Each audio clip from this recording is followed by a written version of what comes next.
Coming from a planet destroyed by conflict, a robot named Peebo comes to feudal Japan with a mech called the Biorobo and exposes 5 young Japanese people with bioparticles. And through the next 5 centuries, these bioparticles would also be passed on to their descendants to 1980s Japan. Now these descendants are needed to fight a mad scientist named Dr. Man and his army of robots and cyborgs from taking over the world. And these 5 descendants use the power of the bioparticles and become the Sentai team called Biomen. This small army consists of 5 members: Go Shiro, Red 1, an astronaut; Takasugi Shingo, Green 2, a race car driver; Nanbara Ryuta, Blue 3, a swimmer; Koizumi Mika, Yellow 4, a photographer; and Katsuragi Hikaru, Pink 5, a flute player. And I feel that I have to reveal the spoiler right now for this review because I feel the spoiler is necessary to address my issues with the show as my review progresses. By episode 10, here comes a spoiler! Mika is killed in action and is replaced by Yabuki Jun, Olympic archer, and then together they unite to save the world. This is a series that is highly regarded by many fans of the Super Sentai genre. Even before Power Rangers became a hit, Bioman was actually aired in some neighboring Asian countries such as the Philippines, and I believe it was aired in Europe and South America as well and was met with wide praise. And I believe that Haim Sabam, I'm not sure when, I think it was either the early 90s or after the airing of Bioman, he wanted to adapt this show to Power Rangers. And I do see some of Peebo in Alpha 5.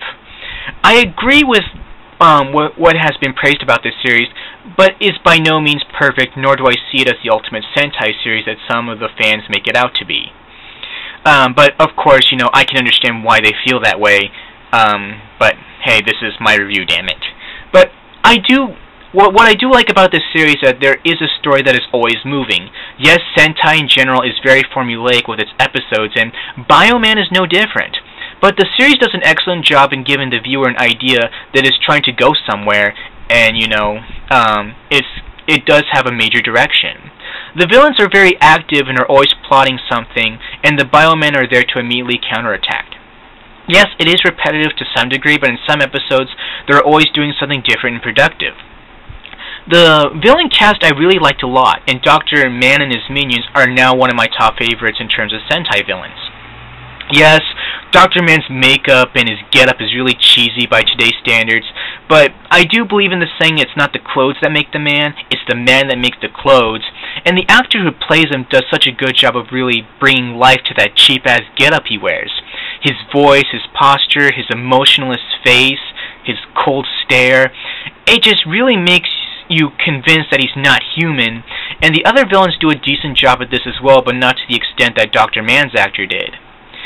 And, of course, this series does the Monster of the Week gimmick as well, but the generals and the lieutenants, whatever you want to call them, are also very active in the battlefield as well.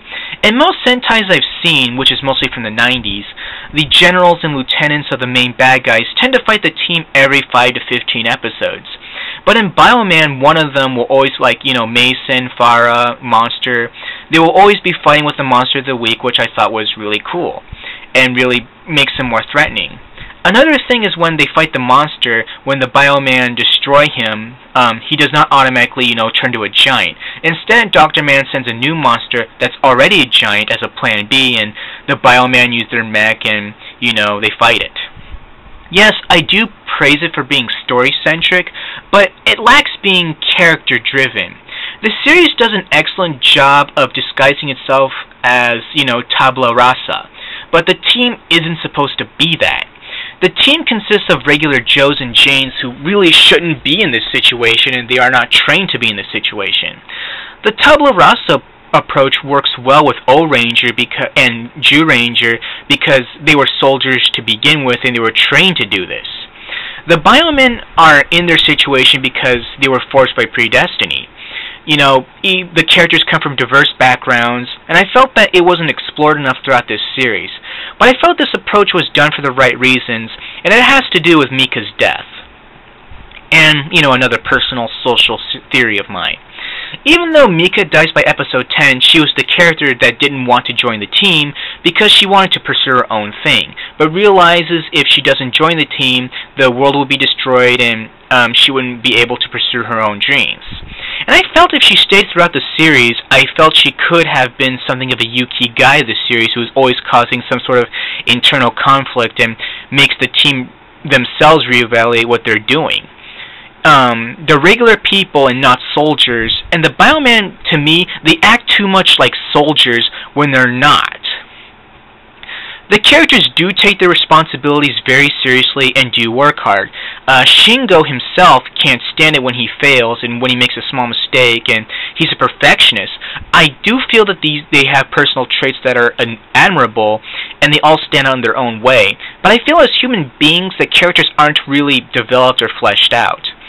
And I think it's cool they understand what's at stake, but my problem is they act too much like trained soldiers. But I felt, in my opinion, Mika's death due to the departure of her actress forces the series to take the characters in this direction. The series makes the characters think, okay, people can die in this war, and they don't want her death to be in vain, and they all have to man up and realize the threat they are facing. But, as I said, the characters all have qualities that stand out in their own way, and at times there are episodes that centers around a character, and we do learn a little bit about them. I feel they do develop well as a team and as Bioman, but, not as human beings after Mika's death. The characters are very team-focused, and they're together, and I feel as a team they are equal to how they contribute. Another personal theory of mine may have to do with Japanese culture and society and the change of times between now and 1984. In general, Japanese society, where group harmony is valued over the individual, this is true even today, but individualism has been booming in Japan for the past 15 years, and I feel that this is very well brought up in today's Sentai series, such as Deca Ranger, Go Kaiger, Go Buster, and Jetman. Jetman's an early 1990s thing, but, it does address what, this whole individual versus the group kind of situation. I think this was the value more easily embraced by people of all backgrounds in Japan in the 1980s, when Japan was more prosperous, which is why there's really no internal conflict throughout the majority of the series. And I speak of this as an American. I feel the situation with characters of all backgrounds who didn't know each other prior to becoming a team would likely face, some sort of internal obstacles within the team. And this was done very well in Jetman, and this was also done very well in Deca Ranger as well.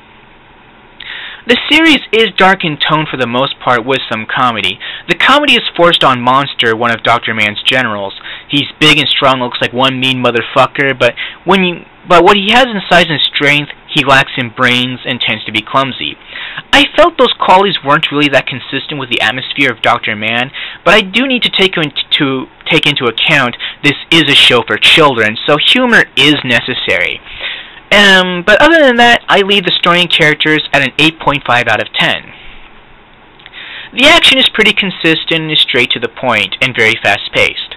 What I really like about this series is in a lot of episodes, the characters will spend a lot of time fighting out of costume. Personally, I like Sentai series in which characters can fight out of costume, and there are episodes where they will spend almost 90% of the fight out of costume, and then there are some fights where they just, immediately go into costume as they fight. But to me, it shows that the characters can kick ass and shows they are strong. The choreography is good to the point that the actors could convince me that they are like, let's say, third-degree black belts in martial arts. What I also liked about this series, which was shown emphatically in the earlier episodes with Mika, is the kind of angles you can use with 17mm cameras, which was used to film Sentai until Time Ranger. I really like the zoom-out panning while you can see a side view of, let's say, Mika and Farrah Cat trying to jump front kick each other in the face. It does a good job of showing the intensity of the fight and really sucks you in. The mech battles are also pretty decent. The mech monsters can be circular, quadrilateral, and angular. The designs of the angular mech, such as the Barujion, reminds me of the box art of some of those old-school mech games. The monsters are not that emphatically as gimmicky as the ones you would see that were adapted to Power Rangers, but they got firepower, they got, strength, and, they get the job done in terms of, wanting to do damage. In the second half of... Wait a minute, what was it? Sorry. The monster... in the second half of the series, the bigger mechs would be piloted by the generals, which I thought was a decent, distinct twist. So I leave the action at a 9.5 out of 10. The opening song sung by Miyauchi Takayuki is pretty diverse with its sounds. Miyauchi has done a lot of songs for the tokusatsu genre of the 1980s, especially the Metal Heroes section, which I'm not too familiar with. His voice is very dramatic and powerful. The hook is well orchestrated and uses some nice electric guitar licks, and the percussions have a child-friendly feel to it. The opening song just uses a lot of these features, and I think that's pretty cool, even though it does sound a little broken. The ending song tends to be more family-friendly and more upbeat and jazzy. The background music is pretty badass. The BGM sound a lot like what Vince DiCola did for Rocky IV in the old Transformers animated movie. You know, that pumpy techno music. It does have some dark vibes, but it does add a little bit of trumpets, and of course there is some disco. It appropriately fits the mechanical atmosphere of the series. Also, Hikaru will use her flute as a distraction weapon and will use the tune of the theme song, which does sound nice on the flute. So, I really have nothing else to say about the music other than give it a perfect 10. Well, all I can say is that this is a great series, but in my humble opinion, not the best. I say if you do want to get into Super Sentai, I personally do not recommend this as a gateway series because Super Sentai really changed progressively after this series aired. I'm not sure about the following series unless someone wants to, give their say. I say watch some Sentai between Jetman and Go Buster first, maybe at least 1 or 2 series, then check out Bioman. This is the oldest series I have watched so far, and the second oldest I've watched is Jetman, and Jetman came out 5 or 6 years later, and there were so many changes to the genre between them. Yes, every Sentai will offer something different, but this goes beyond just gimmicks. I'm talking about the approach and the formulas. Bioman, in comparison to Sentai today and even the 1990s, had a different approach to the formula, such as fighting 2 monsters in one episode, one human size and the other monster size, and the active approach to the generals, always fighting on the field with the monster of the week. I'm sure other Sentai series has done this before, but the series that I've watched before Bioman, they weren't exactly like that. But I know in Jetman, Tronza, he fights the series during his time. The series is very imaginative, and like my favorite series, Jetman, has a more mass appeal to audiences of all ages. Yes, Sentai will always have cheesy-ass special effects, and some of the effects in this series can be pretty laughable, and has very choppy editing. I don't recommend this series as a gateway, also because it's way too old. Maybe back in 1993 I would have recommended this as a gateway, but I feel to really appreciate Bioman as a Sentai noob, you really need some familiarity with the genre today, and once you get that modern familiarity, you can appreciate Bioman and see how the genre has evolved since then. On the issue of Mika's actress, there have been various rumors to why she left the show. One of the rumors was she was sick of acting and felt she couldn't make it, and just walked out. Another rumor was that she ran off with her manager and got married. And yes, actresses marrying their managers and agents is very common in the Japanese entertainment world, especially in the 70s and 80s.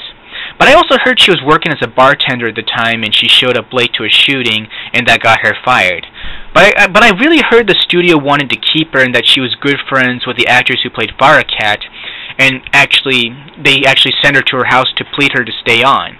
But at this point, those are just rumors, and nothing has been confirmed, and this was shit that was going around the time I was born, and there's really been no official word to why she left. But anyway, I already addressed my issues with the series, but I felt from a political and writing standpoint in relation to Mika's situation, I can understand why the character development wasn't really there. But if you feel otherwise, feel free to give your piece. But moving on, I have reviewed Sentai, for some time now, but I still consider myself to be a humble newbie to the genre, and would gladly appreciate the productive contribution of fans who are more familiar than I am, and more hardcore. And I know I use Jetman as my barometer of what makes a good Super Sentai series, but I am trying to rid myself of that habit.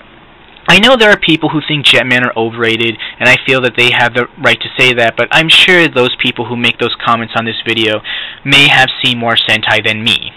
But I hope some of you fans out there make your own videos in response to mine, and I would like to see more Sentai reviewers here who are more authoritative on the genre than I am, and can make a productive review on a series I haven't seen yet, and feel the world has to see. So, and also, you know, spread your love of Super Sentai like I am. So, I leave this series at an overall score of a 9.1 out of 10.